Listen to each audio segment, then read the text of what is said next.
టీడీపీలో ఉంది, జనసేనలో ఉంది, కాంగ్రెస్లో ఉంది, అన్ని పార్టీలకి ఎస్టాబ్లిష్ అయిపోయింది బాగా. కాకపోతే మొన్న టీడీపీలో ఒక కిరణ్ అన్న ఒకడు ఏం చేశాడంటే భారతి గారిని ఏదో అన్నాడండి.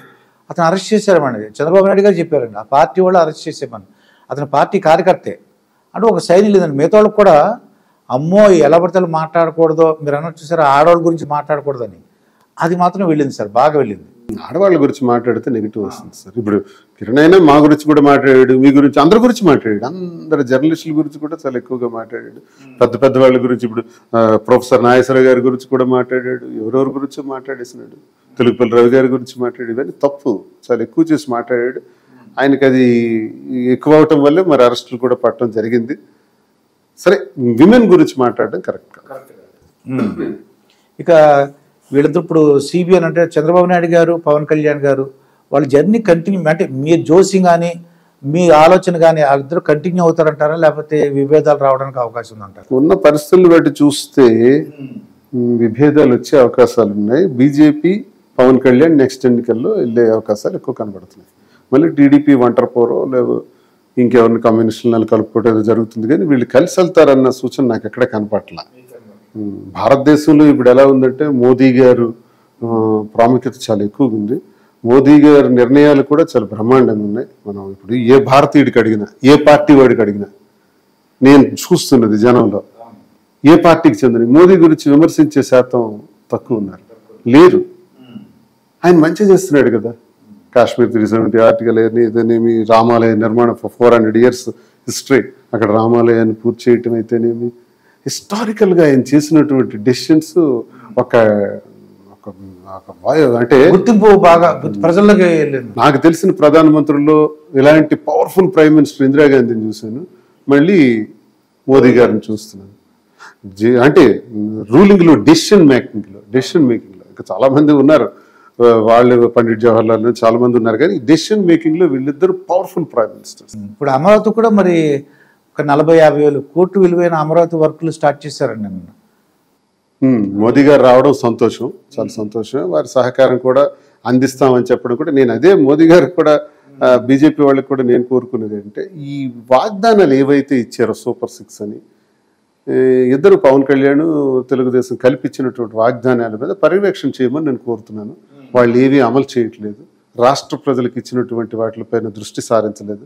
నిన్న మీరు పెద్ద మనిషిగా మోదీ గారు వచ్చారు, ఓకే అమరావతికి నిర్మాణానికి మేమైతే 3 రాష్ట్రాలు అన్నారు వైసీపీలో, 3 ప్రాంతాలు అభివృద్ధి చేయాలన్నది, ప్రాంతీయ తత్వాలు ప్రాంతీయ విభేదాలు రాకుండా అన్ని ప్రాంతాలకి సమాన అభివృద్ధి చేస్తే ఈ రాష్ట్రంలో మళ్ళీ విభజనలు అనే అంశం మరి రాదన్న ఉద్దేశంతో అన్ని ప్రాంతాలు అటు రాయలసీమ కర్నూలు కోర్టు ఇచ్చి ఇక్కడ విశాఖపట్నంలో మాకు కూడా గుర్తింపు ఇచ్చి ఇలాగా అడ్మినిస్ట్రేటివ్ క్యాపిటల్ అని పెట్టి ఇక్కడ విజయవాడలో రాజధానిని కొనసాగిస్తూ తీసుకున్న డెసిషన్స్కి మళ్ళీ ఇప్పుడు పాత పద్ధతిలోనే రీలాంచింగ్ చేసి అమరావతి నిర్మాణం చేస్తూ ఉన్నారు. సరే చేయని, ఏదైనా ఒక డెసిషన్ చేసేటప్పుడు మరి ప్రధానమంత్రిగా వారు వచ్చారు, చాలా 50,000 కోట్ల రూపాయల ప్రామిసెస్ కూడా చేశారు. ఇవన్నీ అమలు జరిగితే మంచిది. ఈ రాష్ట్రంలో జరుగుతున్న పరిపాలన మీద కూడా వారికి దృష్టి సారిస్తే మంచిదని నా అభిప్రాయం. ఎప్పుడు లేని విధంగా సార్ పోలీసు చీఫ్లు అనమాట పిఎస్ఆర్ ఆంజనేయులు కానీ, కాంతిరాణి టాటా, విశాల్ గున్ని, ఐపీఎస్ ఆఫీసర్లు సస్పెండ్ అయిపోయారు, జైలు కూడా వెళ్ళాడు సార్ ఈయన పిఎస్ఆర్ ఆంజనేయులు. అంటే తప్పు చేయకుండా ప్రజల్లో ఉండదు మాట చెప్తున్నారు, తప్పు చేయకుండా అక్రమంగా పంపించడం కష్టం. మరి అంటే అది రాజకీయంగా ఏమో కానీ మరి ఒక ఆఫీసర్ని అలా పంపించడం చాలా కష్టం అండి. ఏదో తప్పు చేసి ఉంటాడు అని అనుకుంటున్నారండి ప్రజలు. అంటే మరి ఈ జత్వాని కేసులో అన్ని కూడా నడుస్తున్నాయి, అది కూడా ఇన్వెస్టిగేషన్ నడుస్తుంది, ఒకవైపు తీవ్రంగా నడుస్తుంది. పిఎస్ఆర్ గారు కూడా అరెస్ట్ అయ్యారు. దీని మీద మరి ఇది కోర్టులోనే ఉంది, ఇన్వెస్టిగేషన్ టైం ఉంది కాబట్టి అది ఎలా నిజాలు ఏంటో ఇప్పుడు నిర్ధారణ జరుగుతుంది. విశాల్ గుని, కాంతిరాణి టాటా కూడా నోటీసులు ఇచ్చారటండి, వాళ్ళు ఇన్వాల్వ్ చేశారని, వాళ్ళకి కూర్చోబెట్టి చేయించారని ఇవన్నీ వస్తున్నాయి. సో వాళ్ళు ఇన్వాల్వ్ అయ్యారు కాబట్టి వాళ్ళ మీద కూడా ఇన్వెస్టిగేషన్ జరుగుతుంది. ఇవన్నీ రావాలి సార్, రిపోర్ట్స్ వస్తేనే మనకు తెలుస్తుంది. కేసు పరిశీలనలో ఉండేటప్పుడు, కేసు దర్యాప్తు జరుగుతున్న సమయంలో మనకు మాట్లాడడానికి కూడా రైట్ లేదు, చూడాలి. అంటే నేను ఒక పోలీస్ ఆఫీసర్తో ఇంటర్వ్యూ చేశాను అనమాట.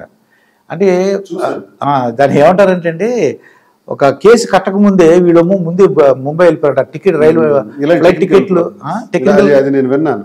ఎఫ్ఐఆర్ పడకుండా ఇన్వెస్టిగేషన్ చేసే అధికారం లేదు. అది ఫస్ట్ ఎఫ్ఐఆర్ పడాలి. మీరు ఒక నేరం చేస్తారు, ఫస్ట్ ఎఫ్ఐఆర్ తర్వాత ఇన్వెస్టిగేషన్ స్టార్ట్ అవుతుంది. ఇన్వెస్టిగేషన్ పూర్తయిన తర్వాత ఛార్జ్ షీట్ ఫైల్ అవుతుంది. ఆ తర్వాత కోర్టుకి సబ్మిట్. అక్కడ దొరికిపోయారు అనేసి ఫ్లైట్ టికెట్లు మిస్టేక్స్ అయితే టెక్నికల్గా ఇలాంటివి ఉంటే మాత్రం ఇబ్బంది. అది ఇప్పుడు వాళ్ళు ఎఫ్ఐఆర్లు కట్టిన వాళ్ళకి ఎఫ్ఐఆర్ కట్టి ఏం చేయాలో, ఎఫ్ఐఆర్ కట్టక ముందు ఏం చేయాలో వాళ్ళకి తెలియదు కాదు సీనియర్ ఆఫీసర్స్. ఎందుకు అది నిజమా అబద్ధమా తేలాలి, మరి దర్యాప్తులో తేలాలి. నిజంగా నేను మీ ఇంటర్వ్యూలో అయితే విన్నాను, నిజంగా ఎఫ్ఐఆర్ కట్టకుండా ఆ కేసు పైన వెళ్ళారా, అరెస్ట్ చేశారా? అలా జరగదు, అలా జరగకూడదు. వెళ్ళారు వీళ్ళు. అవునండి, ఆ ఫ్లైట్ టికెట్ల వల్ల దొరికిపోయారు వీళ్ళు అక్కడికి వెళ్ళటం అవన్నీ కూడా.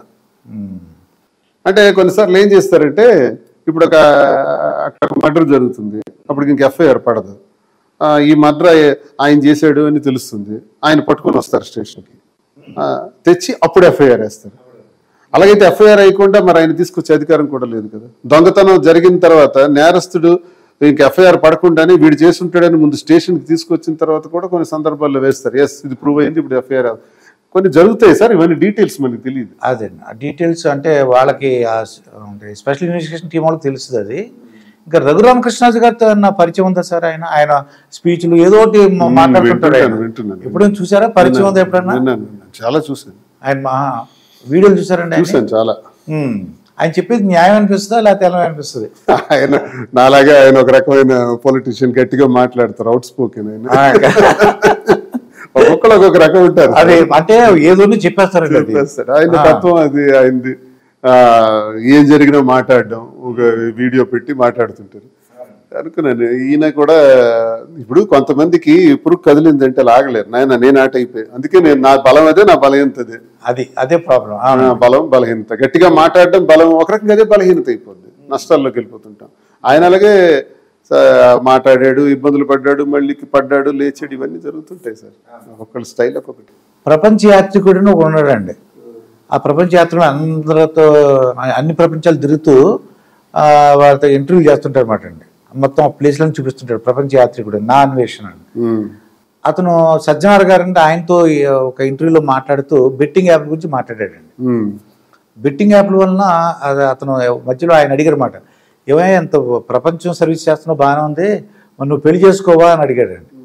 అడిగితే అతను అన్నాడంటే, అంటే అడుక్కునేవాడికి 60 కూరలో ఇంట్లో వండుకునేవాడికి ఒకే కూర, నేను అన్ని దేశాలు తిరుగుతున్నాను చక్కగా, అన్ని మొత్తం అన్ని పెళ్లి చేసుకోకుండా ఉన్నానంటే అడుక్కునేవాడికి 60 కూరలు అని.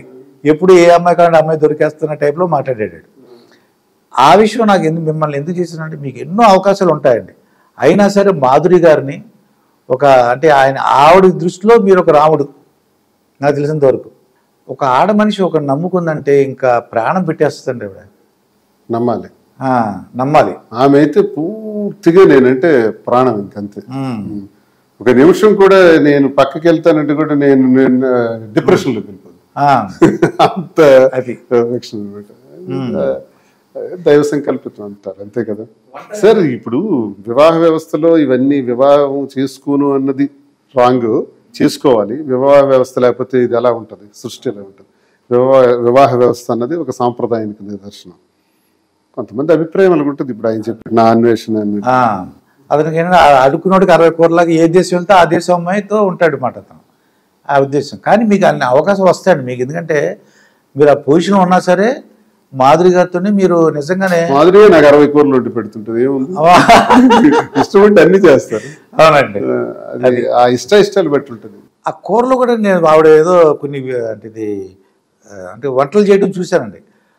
మా రాజాకి సాంబార్ ఇష్టం, నా రాజాకి ఇది ఇష్టం అని చెప్తున్నారండి ఆవిడ. మామూలుగా జనరల్గా చెప్పట్లేదు. అప్పుడు నేను అప్పుడులో చెప్పాను, నాకేది ఇష్టం అయితే నువ్వు ఎందుకు ఇలాగా అంటే, తనకి సోషల్ మీడియా లింక్స్ ఫాలోవర్స్ పెట్టింది, ఒక 4-5 సార్లు పెట్టింది.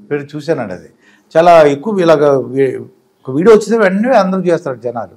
ఆమె 1,60,00,000 పైకి చిలుకు వ్యూవర్షిప్ ఉంది ఇన్స్టాలో. 2